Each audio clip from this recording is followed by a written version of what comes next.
that they're looking for somebody to blame.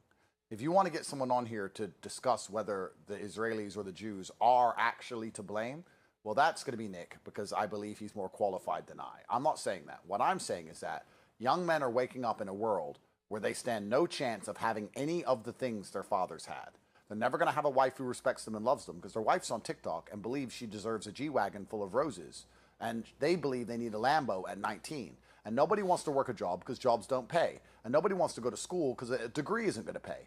And nobody can save up to buy a house because you can no longer compound your work in dollars. You can't go to work, do an hour's work, put it in the bank, do another hour's work, put it in the bank, and save up to buy a house because you're being outpaced by inflation, money printing, all these wars, all this Somali fraud, taxes. You're being outpaced. You can't even save money anymore. So when young men are waking up in a world where their only chance to possibly get rich is effectively gamble on crypto, literally gamble, they're sitting here going, well, this system's broken.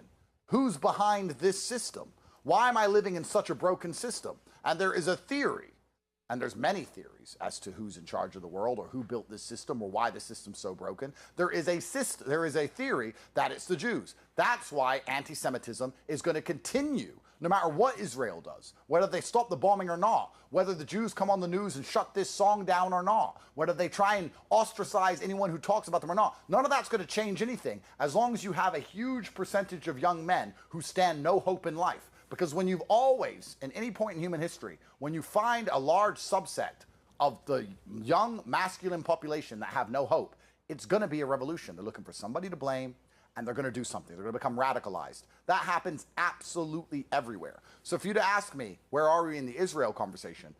I don't think it matters what Israel does, or Bibi, what he says, or what Trump says. I don't think any of that matters. When you have all these men out here who have no hope of building a good life, they're going to find somebody to blame for it, whether it's immigrants.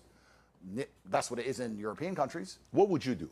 You're 22, and you're 22 today. Yeah. Not 39. You're 22 today, and you're seeing what the market's going, and your brain's going, a million miles an hour. You're consuming all this information. How would you position yourself when you're watching, some of the influence? It's always the Jews, it's Israel, it's this, it's that. How would you process it to differentiate yourself? Okay, so the first thing is, I think it's very easy to confuse finding someone to blame or finding out what's happening with fixing the problem. And I think there is, I'm not going to lie, there's definitely a large percentage of people on the internet who are looking for someone to blame as opposed to taking personal responsibility to fix the problem.